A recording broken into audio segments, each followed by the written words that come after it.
कैसे हो? तो आज का जो हमारा टॉपिक है वो बहुत इम्पोर्टेंट है, क्योंकि आज जो हम डिस्कस करने वाले हैं वो है सीएसआर नेट की प्रिपरेशन के लिए, कि किस तरह से हम इस चीज़ की प्रिपरेशन कर सकते हैं दिसंबर 2023 के लिए। ओके। तो आज का जो इस वीडियो को बनाने का मेन मोटिव है कि कुछ स्टूडेंट्स जो होते हैं वो बहुत कंफ्यूज होते हैं, किस तरह से टाइम मैनेजमेंट करें, किस तरह से प्रेपरेशन शुरू करें, कहाँ से रिवीजन करें, पार्ट सी की सेक्शन को कैसे टारगेट करें। तो इसमें मैं आपको अपनी जर्नी के बारे में भी बताऊंगी कि किस तरह से मैंने जो सीएसआर नेट और गेट लाइफ साइंस का एग्ज़ाम था वो एक साथ क्वालिफाइड किया था। ठीक है। तो सबसे पहले जो हमारा पॉइंट है कि हमें कुछ इंपॉर्टेंट पॉइंट होते हैं उनको ध्यान में रखना है जब हम अपनी प्रेपरेशन शुरू करते हैं। पहला हम देखेंगे हाउ टू स्टार्ट प्रेपरेशन। अपनी जो प्रेपरेशन है सीएसआर नेट की वो कैसे शुरू करें, कहाँ से शुरू करें, क्योंकि मैक्सिमम बच्चों को यही कन्फ्यूज़न होता है कि बहुत सारी यूनिट्स हैं और उनको कैसे प्रिपेयर करें और कैसे। तो मैं आपको बताऊंगी कि किस तरह से हर एक यूनिट, जो जितनी भी 13 यूनिट है, उनको किस तरह से प्रिपेयर करना है, किस सेट में बनाने, मतलब 13 यूनिट जो है वो आपको एक सेट की तरह यूनिट को डिवाइड करना है और फिर उसके बाद जो है अपनी प्रेपरेशन शुरू करनी है। तो प्लीज़ वीडियो को एंड तक ज़रूर देखें, क्योंकि बहुत इंपॉर्टेंट पॉइंट डिस्कस करूँगी खुद के एक्सपीरियंस से भी, कि किस तरह से मैंने प्रेपरेशन की थी और उसके आगे भी जिस तरह से मैंने एग्ज़ाम में जो चीज़ें फेस की उसके बारे में बताऊंगी कि किस तरह से पार्ट सी को टारगेट करना चाहिए, पार्ट बी को टारगेट करना चाहिए। तो चलिए शुरू करते हैं। तो पहले जो है वो हमें ये देखेंगे कि किस तरह से हम अपनी प्रेपरेशन जो है वो उसको शुरू करें। दूसरा पॉइंट हम ये चेक करेंगे कि जो टाइम मैनेजमेंट होता है, बहुत सारे स्टूडेंट को ये कन्फ्यूज़न है कि हम टाइम मैनेजमेंट नहीं कर कर सकते, पूरे दिन में कितने घंटे जो है हमें स्टडी करनी चाहिए, 6 आवर 8 आवर या 10, किस तरह से उस टाइम को मैनेजमेंट करें, उसको उसका मैनेज करें कि किस तरह से हम अपनी प्रिपरेशन अपनी स्टडी के लिए टाइम निकालें। How many unit target. बहुत से स्टूडेंट को ये डाउट होता है कि हम अपनी यूनिट जो प्रिपेयर कर रहे हैं उसको 13 यूनिट है, तो क्या हमें 13 यूनिट ही टारगेट करनी है? नहीं, हमारे लिए 7 या 8 यूनिट इनफ होती है नेट के लिए। और अगर आप जेआरएफ क्वालिफाइड करना चाहते हो, अच्छा रैंक लेकर आना चाहते हो, तो कोशिश कीजिए कि 10 और 11 यूनिट तक आप प्रिपेयर करें। वो भी मैं आपको जो उसकी स्ट्रेटजी है उसको आपके साथ शेयर करूँगी। How to start revision. और इन सब में जब हम अपनी प्रेपरेशन शुरू कर चुके हैं, टाइम मैनेजमेंट भी है, यूनिट का भी हमें पता है कि किस तरह से हम शुरू करें, तो जो हमारा रिवीजन है डेली का वो कैसे हम रिवाइज करें चीज़ों को, क्योंकि इतना सारा सिलेबस करने के बाद बहुत सारी चीज़ें माइंड से स्किप हो जाती हैं।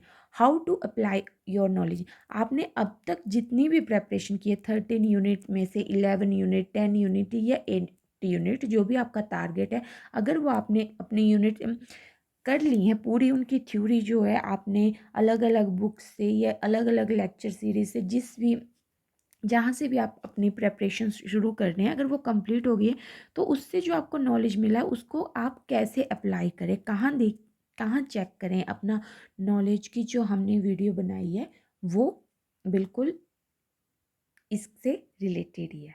ठीक है, हम जो अभी वीडियो बना रहे हैं वो मेनली इससे रिलेटेड कि नॉलेज कैसे अप्लाई करें, क्योंकि हम हर चीज़ को रीड कर लेते हैं, एमसीक्यू भी ट्राई कर लेते हैं, लेकिन जब हमारा एग्ज़ाम टाइम आता है तब हम कंफ्यूज हो जाते हैं या एग्ज़ाम में कंफ्यूजन हो जाए। तो एग्ज़ाम से पहले ही हमें ये देखना है कि हम पूरे जो एग्ज़ाम देने जा रहे हैं उसके लिए प्रिपेयर हैं या नहीं। How to solve part C question. जो पार्ट सी में एमसीक्यू हैं, बहुत सारे बच्चों को क्वेश्चन देख के ही डर लगता है, तो उसका भी मैं आपको सोल्यूशन बताऊंगी कि किस तरह से पार्ट सी के क्वेश्चन टारगेट करने हैं। Which unit is more important most. मैं आपको यूनिट्स बताऊंगी कि कौन सी यूनिट कितनी इम्पॉर्टेंट है और आपको किस पे ज़्यादा फोकस करना चाहिए। कॉम्बिनेशन ऑफ 2 यूनिट प्रेपरेशन, ये जो है एक मेरा प्लस पॉइंट रहा है। जब मैंने अपना एग्ज़ाम जो था क्वालिफाइड किया था, तो उसमें मैंने, क्योंकि मैं हमेशा क्या होता था कि एक यूनिट, फॉर एग्ज़ाम्पल अगर आप बायोकेमिस्ट्री प्रिपेयर कर रहे हैं, तो कुछ टाइम के बाद 1-2 दिन या वन वीक के बाद आप बोर होने लगते हैं कि यार एक यूनिट चल रही है, तो दिमाग को भी वर्डन महसूस होता है कि बहुत टफ है। तो मैं आपको 2 यूनिट का कॉम्बिनेशन प्रेपरेशन के लिए, जो आज तक आपको किसी ने नहीं बताया कि किस तरह से 2 यूनिट के कॉम्बिनेशन से आप जो है अपना जो सिलेबस है CSR नेट का उसको और इजी और आपको और इजी बना सकते हो और इजी लग सकता है पढ़ने के लिए। तो वो भी हम इस वीडियो में देखेंगे। तो ये जो सारे पॉइंट है ये इम्पोर्टेंट है, इसलिए हम एक एक करके इस पॉइंट को डिस्कस करते हैं।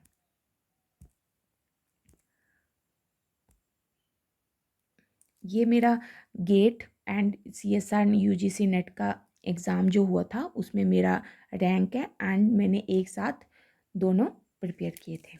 ठीक है, अब आता है फर्स्ट पॉइंट जो हमने स्टार्ट किया है कि कैसे हम अपनी प्रिपरेशन को शुरू करें। सबसे पहले सेल्फ मोटिवेट रहना है। आपको ये सोचना ही नहीं है कि आप नहीं कर सकते। बहुत इजी एग्ज़ाम है, जो आपने MSc में रीड किया है, BSc में रीड किया है, उसी से रिलेटेड क्वेश्चन आते हैं। बस हमें उन क्वेश्चन को समझना होता है। कुछ बिल्कुल डिफ़िकल्ट एग्ज़ाम नहीं है। सेल्फ मोटिवेट रहना, और हर एक चीज़ हर एक इंसान कर सकता है। अगर मैं कर सकती हूँ तो कोई भी एक इंसान, बच्चा, मतलब आजकल हम एग्ज़ाम देने जाते हैं तो देखते हैं कि काफ़ी एज के बंदे भी नेट का एग्ज़ाम देने आ रहे होते हैं। तो हर किसी को सेल्फ मोटिवेटेड ना, किसी भी एज के स्टूडेंट है वो इस टेस्ट को क्वालिफाइड कर सकते हैं।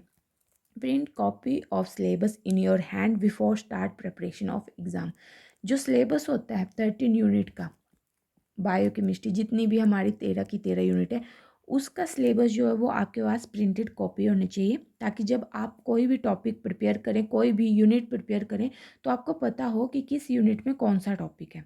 तो वो जो होता है सिलेबस का, वो आपके पूरे हैंड में होना चाहिए, या कहीं लिख के रख लो, कहीं नोट डाउन के रख लो, लेकिन आपके पास होना चाहिए। Handwritten notes very important. मैंने कई बार अपने चैनल पे वीडियो भी अपलोड किए, आगे भी मैं आपको बताऊंगी। और हैंड रिटन नोट्स बहुत इंपॉर्टेंट होते हैं रिवीजन टाइम के लिए। बुक्स से आप कितनी भी रीडिंग कर लो, लास्ट टाइम पे जो हैंड से लिखे हुए बनाए हुए नोट्स होते हैं वही काम आते हैं रिवीजन टाइम में भी। आप मेरे चैनल को सब्सक्राइब कर दीजिए। मैं जो आपको जितनी भी वीडियो अपलोड करती हूँ वो मैं अपने बनाए हुए नोट्स से, एक दो बुक्स के कॉम्बिनेशन से नोट्स प्रिपेयर करके मैं आपको वो वीडियो प्रोवाइड करती हूँ। तो ये अपना जो भी आप वीडियो देखते हो, मेरी वीडियो देखते हो, किसी भी टीचर को फॉलो करते हो, तो वो अपनी एक नोटबुक बना के हर एक यूनिट का आप हैंड रिटन पूरा सिलेबस का नोट्स बनाना है आपको। ठीक है, always learn topic with hand practice, no shortcut available for this exam. जितना भी आप टॉपिक लर्न करते हो उसकी प्रैक्टिस आपने कैसे करनी है। टॉपिक पूरा रीड करने के बाद आपको एक रफ पेज में जितना भी आपने टॉपिक को नॉलेज लिया, जितना पढ़ा, उसको या लर्न करना है कि कौन कौन से उसके इंपॉर्टेंट पॉइंट है। बिना देखे, बिना आपको उस टॉपिक को देखे नोटबुक बुक से, खुद के दिमाग से कितना आपको समझ आया है उस टॉपिक के बारे में, क्या है वो, अपनी लैंग्वेज में, अपने कुछ किसी भी तरीके से, जैसे आपको है पेन लेकर आपको वो नोटबुक पे नोट डाउन करना है कि इसका ये एक इम्पॉर्टेंट पॉइंट है, इसमें ये फंक्शन होता है, इसके ये इनहिबिटर है, एंड ऑल। ठीक है, कोई शॉर्टकट नहीं है। हर एग्ज़ाम, हर एक नेशनल एग्ज़ाम के लिए मेहनत करनी पड़ती है, और इस एग्ज़ाम के लिए भी उतना ही आपको पढ़ना पड़ेगा।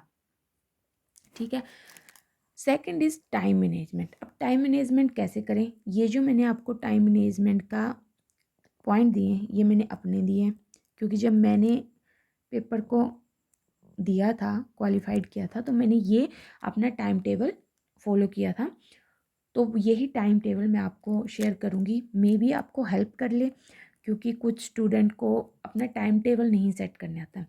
Always follow a good time table. ठीक है, एक अच्छा टाइम टेबल फॉलो करना है। सुबह 6 से 7 आप रिवीजन करो। जितना भी आपने पिछले दिन पढ़ा है वो उठ के सबसे पहले आपको 1 हावर, जितना भी आपने नोट्स बनाए हैं, 1 घंटे के लिए आपको वो सारा रिवीजन करना है। 6 to 7 मॉर्निंग में, 7 to 8:30 में क्या करना है, study your topic, today topic. आपका जो आज का टॉपिक है, आपने जो सेट किया है कि आज मैं ये टॉपिक करूँगी। फॉर एग्ज़ाम्पल, जैसे बायोकेमिस्ट्री है, क्योंकि फर्स्ट यूनिट है तो मैं ज़्यादातर इसी के एग्जाम्पल ले रही हूँ। उसमें अमाइनो एसिड है, आपने आज डिसाइड किया कि मैं सारे के सारे जितने भी अमाइनो एसिड है उनको मैं पढ़ूंगी, तो वो हाफ एन आवर में, जितना भी 30 मिनट में आपको वो अमाइनो एसिड रखना है, नोटबुक एंड उससे रिलेटेड जितने भी आपके पास नोट्स अवेलेबल है जहाँ से आप पढ़ना चाहते हो वो सारे सोर्स बिल्कुल रेडी रखने हैं कि आज मैं ये टॉपिक कंप्लीट करूँगी, मेरे पास सारे सोर्स है और मैंने सिर्फ रेडी करनी है। उसके बाद 8:30 के बीच उठ के आप ब्रेक ले सकते हो अपना, जो भी आपका ब्रेकफास्ट है, जो भी आपका डेली का रूटीन है वो सब करके सुबह 6 बजे उठ के ही सबसे पहले पढ़ना है, कोई ब्रश नहीं कुछ नहीं, सिर्फ अपना रिवीजन करना है जो पिछले नाइट आपने लर्न किया होगा। 9:30 से 12:30 तक आपने अपना कंप्लीट जो टारगेट टॉपिक है उसको रीड करना है, उससे रिलेटेड नोट्स बनाने हैं। 3 आवर्स में आप ये टॉपिक आराम से कर सकते हैं। अगर आपके पास नोट्स है, वीडियो, जहाँ से भी पढ़े वो पूरा टाइम आपने उस टॉपिक को देना है। After that start your second easy topic जो आपको ईजी लगता है। अब वो कौन सा ईजी टॉपिक है मैं अगला पॉइंट जो डिस्कस करूँगी उसमें बताऊँगी। उसके बाद आपने 12:30 का ब्रेक देनी है, लंच करना है, रेस्ट करना है, कोई प्रेशर नहीं लेना है। 3 PM से 6 PM तक आपने फिर से अपना जो एक दिन का टारगेट टॉपिक है उसको कंप्लीट करना है। उसके बाद जो रह गया, क्योंकि ये जो टाइम टेबल है वो मैं 2 यूनिट को बता के आपको चल रही हूँ, क्योंकि मैं आगे आपको मैंने बताया कि किस तरह से जो प्रेपरेशन है 2 यूनिट की स्ट्रेटजी जो है आपको यूज़ करनी है। तो उसके फर्स्ट हार्ट जो है 9:30 से 12:30 तक जो है वो आपका 1 यूनिट के लिए होगा, एंड सेकेंड हाफ जो है 3 PM से 6 PM को सेकेंड यूनिट के लिए होगा। अब आपको अब आपको देखना है कि कौन सी यूनिट टफ है कौन सी इजी है, उस तरह से आपको टाइम डिवाइड करना है। उसके बाद 6 PM के बाद आपने फिर छोड़ देना और 9-10 तक या 8-10 तक आपने रिवीजन करना है, जो आज पढ़ा है उसका रिवाइज करना है। उसके बाद कोशिश करनी है कि 6 के बजाय आप 5 AM पे उठना शुरू करें। ये डेली का रूटीन होता है, इसमें ना करते हुए भी आपके 3 and 3 6 2 7 8 एंड 9 हार या 9:30 घंटे जो है आप दिन में आराम से स्टडी कर सकते हैं अगर आप ये प्लान फॉलो करें। तो इतना जो टाइम है वो सफिशेंट है, क्योंकि एक IAS की तैयारी करने वाला बच्चा भी ज़्यादा से ज़्यादा 10 to 11 हार देता है अपनी स्टडी के लिए दिन में। अगर आप अच्छी स्मार्ट स्टडी करें तो ये बहुत ज़्यादा है, इसमें आप विद इन मतलब 6 मंथ में भी आप अपना नेट क्वालिफाइड कर सकते हो। अगर आपको मेरा ये प्लान अच्छा लगा हो तो प्लीज़ वीडियो को लाइक करना, शेयर करना और चैनल को सब्सक्राइब करना। नेक्स्ट जो हमारा टॉपिक है वो डिस्कस करके कि how many unit you total और कितनी आपको टारगेट करनी चाहिए। हमें पता है हमारे पास 13 यूनिट है, ठीक है। ये सारी जो हैं वो हैं CSR नेट के सिलेबस के अकॉर्डिंग। हमें 7 to 8 यूनिट टारगेट रखनी है जो बहुत अच्छे से है नेट के लिए, और जिसका GRF है उसके लिए 10 to 11 यूनिट। अब सभी यूनिट इम्पॉर्टेंट है, ठीक है। आपको जो इजी लगता है आप इसमें से कर सकते हो, ओके। तो मैं आपको रिकमेंड करूँगी कि बायोकेमिस्ट्री आप MSc में पढ़ते हो, सेल बायोलॉजी भी इजी है, मॉलिक्यूलर में DNA, ठीक है, RNA के बारे में, ट्रांसलेशन ट्रांसक्रिप्शन के बारे में, इम्यूनोलॉजी से बहुत क्वेश्चन आते हैं, ठीक है, मैच द फॉलोइंग आते हैं। माइक्रोबायोलॉजी के कुछ topic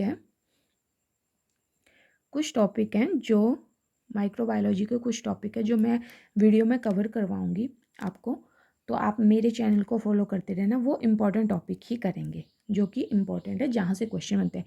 development biology and animal, और ये 3 यूनिट जो है डेवलपमेंट बायोलॉजी, एनिमल फिजियोलॉजी और प्लांट फिजियोलॉजी, ये बहुत इंपॉर्टेंट है।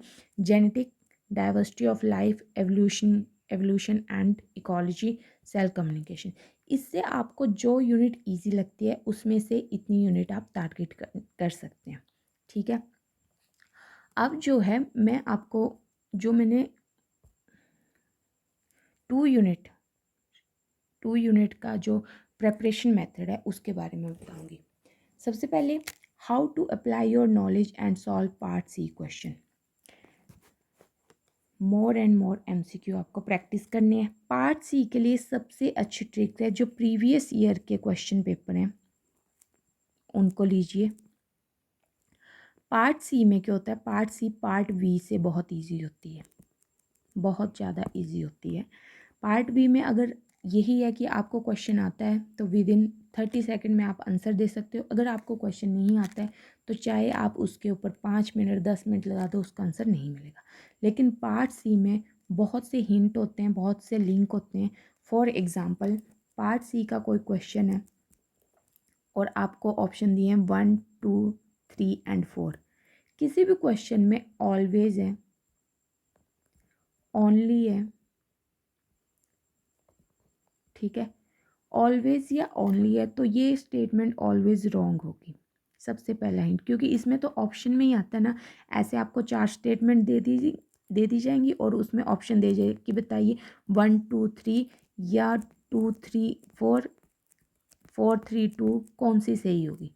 तो अगर आपको ए की कोई पता चल गया कि फॉर एग्जांपल जो आपके पास स्टेटमेंट दी हुई थी थर्ड, उसमें ऑलवेज या ओनली आया, तो उसके मैक्सिमम 95% चांस है कि वो रॉन्ग होगी। क्योंकि ये हमारी जो बायो है, बायोलॉजी के स्टूडेंट जो होते हैं उसमें हर दिन एक नई रिसर्च होती है।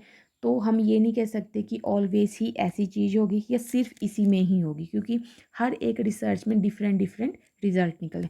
तो हमें पता है कि थर्ड स्टेटमेंट रॉन्ग है, तो ये तीनों ही स्टेटमेंट गलत होगी।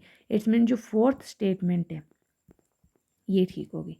तो इसी से आपको 4 मार्क्स मिल जाएंगे। इसलिए ये पॉइंट इजी होते हैं, तो उनको अच्छे से सॉल्व करना है। कुछ एक पॉइंट होते हैं, एलिमिनेशन मेथड आजमाना है। जैसे फोर्थ स्टेटमेंट में आपको पता है कि थर्ड स्टेटमेंट तो कंफर्म है रॉन्ग है, तो बाकी की स्टेटमेंट आपको देखने की ज़रूरत नहीं पड़ा, क्योंकि ये ऑप्शन तो तीनों ही गलत हो गए।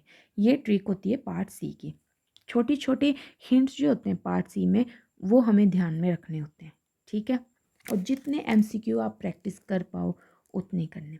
बाकी आप मेरे साथ मेरे चैनल में जुड़े रहिए, मैं आपको क्वेश्चन भी सॉल्व करवाती रहूँगी, और जब मैं कोई टॉपिक करवाती हूँ उससे रिलेटेड मैं क्वेश्चन भी लेकर आती हूँ कि किस तरह से प्रीवियस ईयर में इस टॉपिक से कैसे क्वेश्चन पूछे गए हैं।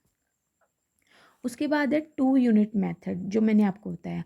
मैंने जो अपना जो प्रिपरेशन की थी, तो मैंने ये वाले कॉम्बिनेशन रखे हुए थे कि मैं ऐसे पढ़ूंगी। जब मैं बायोकेमिस्ट्री रखती थी तो उसके साथ में जेनेटिक्स रखती। जेनेटिक ईजी है, टफ लगती है, तो मैंने टारगेट अगर सेट किया कि मैं 20 डेज़ में बायोकेमिस्ट्री कंप्लीट करूँगी, पूरा इसका सिलेबस नोट्स बनाऊँगी प्लस जेनेटिक्स। अब मैंने आपको जैसे अपना लास्ट में बताया कि जो टाइम मैनेजमेंट है, जो 9:30 से 12:30 तक का टाइम है वो एक यूनिट को देना, और 3 PM का जो टाइम है 6 PM तक का, वो दूसरी यूनिट को देना है, ठीक है।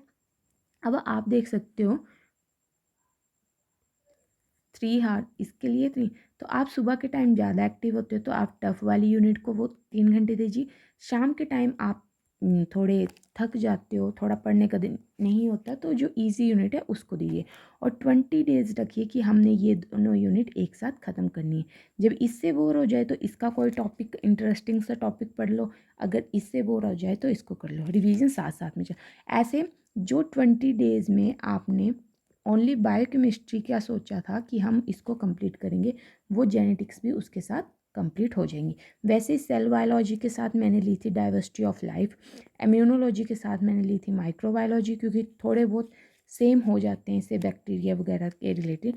प्लांट फिजियो के साथ मैंने ली थी इकोलॉजी। जब मैंने एनिमल फिजियो शुरू किया तो उसके साथ एवोल्यूशन था, और डेवलपमेंट बायोलॉजी जो था वो मैंने अकेले ही कवर किया था, ठीक है। तो ये जो है वो 1 2 3 4 5 6 7 8 से 9 10 एंड 11, टोटल 11 यूनिट इसमें आपकी टारगेट हो जाएगी। और इसमें आपका JRF भी हो जाएगा एंड आपका नेट भी क्वालिफाइड हो जाएगा।